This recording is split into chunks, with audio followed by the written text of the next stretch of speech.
Salam əziz abituriyentlər, hər birinizi xoş gördük. Bugünkü mövzumuz Misir mövzusudur. Dərsimizə mövzumuza keçməmişdən öncə kanalıma abunə olmağı və videoları bəyənməyi unutmayın. Hər birinizə öncədən təşəkkür edirəm. Keçid alırıq mövzumuza.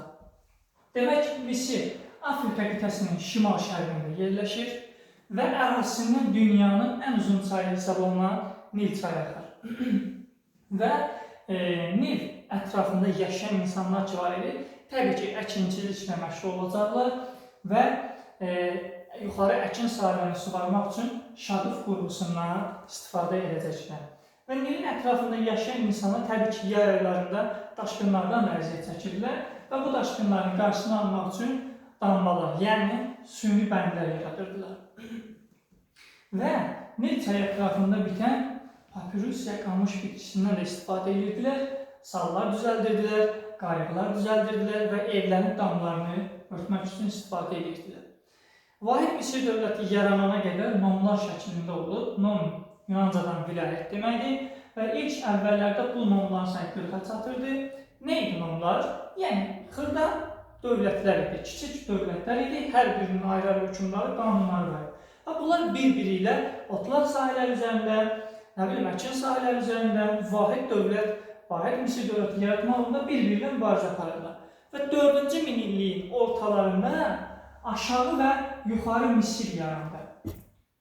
4-cü minilliyin sonunda isə yuxarı Misirin aşağı Misirə qalib gəlməsi nəticəsində vahid Misir dövləti yarandı. Eramızdan əvvəl 4-cü minilliyin sonunda və ilk paytaxtı da Memfis şəhəri oldu. Misir dövləti vahid dövlətə çevriləndən sonra Misirin mədəniyyətinə, iqtisadiyyatına və digər kənd təsərrüfatına müsbət təsir göstərəcək. Görək, vahid Misir dövləti necə idarə olunurdu? Firon tərəfindən idarə olunurdu, yəni hökümdar tərəfindən. Firon qeyri-məhdud hakimiyyətə malik hesab olunurdu, yəni mütləq hakimiyyət bunun əlində idi, ordunun baş komandanı hesab olunurdu, həmçinin yer üzünün tanrısı hesab edirlər bunu və məmurları vəzifələrə təyin edirdi. Çati, ali məmur hesab olunurdu, Fironun ən yaxın adamlarından təşkil olunurdu və Firon dəftərxanası, Firon xəzinəsi və təsərrüfat işləri və sair işlərə baxırdı. Kahin, dini idarələrə rəhbərliyi şəxsdir. Elə bunu yadda saxlayın, bu kifayətdir. Sosial təbəqələr. Misirdə ilk təbəqə məmurları idi, sonra kahinlər idi. Bunlar hansı ki, Misirdə ən yaxşı yazıb bacarmağı və savadlı insanlar hesab olunurdular. Üçüncü təbəqə kəndlərdir. Halbuki biz Manna mövzusunda da deyirik ki, əhalinin üçüncü təbəqəsinə kəndlər daxil idi. Yadınızda bunu saxlayın, bu oxşar cəhət təşkil edir, testdə düşəcək. Sonra sənətkar tacirlərdir və qullar. Misirdə də qullara deyirlər canlı ölülər. Müharibə vaxtı əsir düşmüş insanlar gətirirdilər ölkəyə və qula çevirirlər.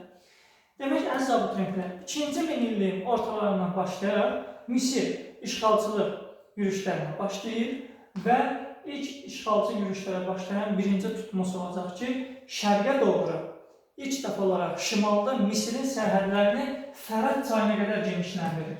Şimalda Fələstin və Suriyanı tutaraq, cənubda isə Nubiya arasını işğal edir. Bu arada birinci tutmaz Sərdabədə Dəfnunun ilk Misir hökmdarı kimi yadda qalır. Sonra üçüncü tutmaz. Üçüncü tutmazlar ön Asiya uğrunda mübarizəyə başlayır.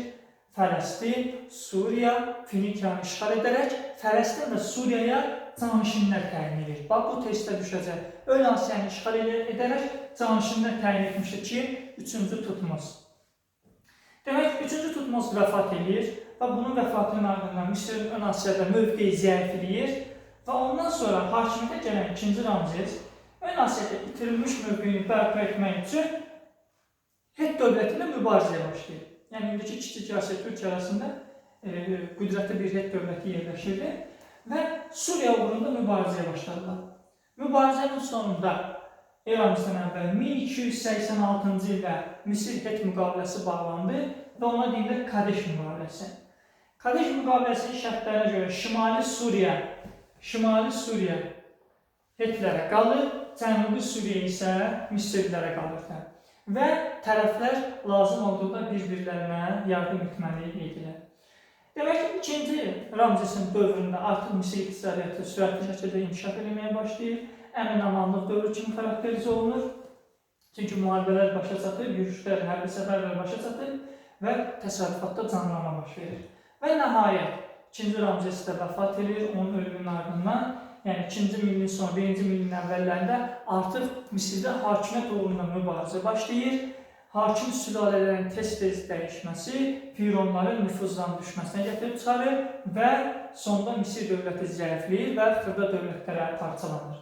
Və belə bir vaxtda şərqdən Misir üzərinə Əhəmənilərin hücumu baş verir və eramızdan 525-ci ildə Əhəməni hökmdarı 2-ci Kambiz Misir ordusunu Pelusiya döyüşündə eramızdan baş vermiş 525-ci ildə Pelusiya döyüşündə məğlub edir və Misir tutaraq özünü Misir Fironu elan edir. Və bununla da Misirdə yerli sülalələrin hakimiyyəti başa çatır.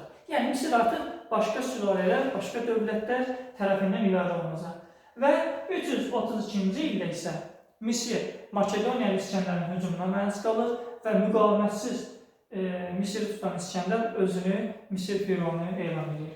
Və eramızdan əvvəl 30-cu ildə isə, yəni 30-cu ildə qədər Yunan Makedoniya əsrli sülalələr idarə etmişdi Misirə. Lakin 30-cu ildə Roma sərkərdəsi Octavian August gəlir, Misiri işğal edərək öz əyalətinə, yəni Romanın əyalətinə çevirir. Misir mədəniyyətində qısa da olsa nəzər salaq. Demək, Misirdə ilk yazı piktogram yazı olaraq meydana gəlmişdir 4-cü minillikdə. Bu arada yazı ilk dəfə həm Misirlər və Şumerlər yaratmışlar, piktogram yazı.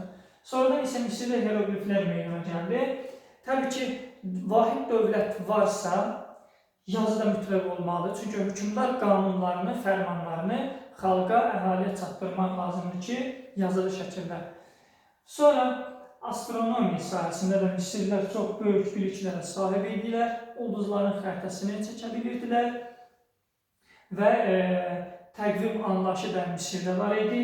İli 365 günə bölmüşdülər və hər ilin sonuna 5 gündə əlavə edib, ili də həmçinin 12-yə bölmüşdülər. Və riyaziyyat həndəsə sahəsində də çoxlu biliklərə sahib idilər. Üç bucağın, trapesiyanın, dairənin sahəsini hesablaya bilirdilər, onluq sayı sistemindən istifadə etmişdilər. Tibb sahəsində də Misirlər ilk dəfə olaraq cərrahi əməliyyatlar, göz xəstəlikləri, diş xəstəlikləri müalicəsini aparırdılar və müxtəlif bitkilərdən dərman vasitəsi olaraq istifadə etmişdilər.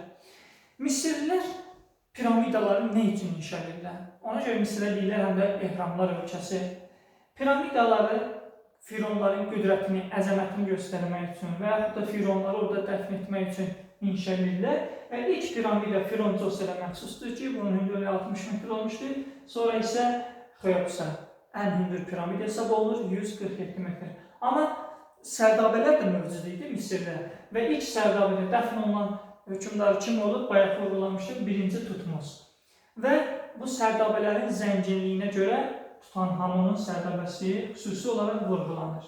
Bəli, sonra dəhşətlər atası hesab olunan şir bədənli insan başlı əfsanəvi varlıq da var. Buna Sfinks də deyirlər. Bu arada Manna ilə oxşarcaq. Baxın, birini də deyirəm.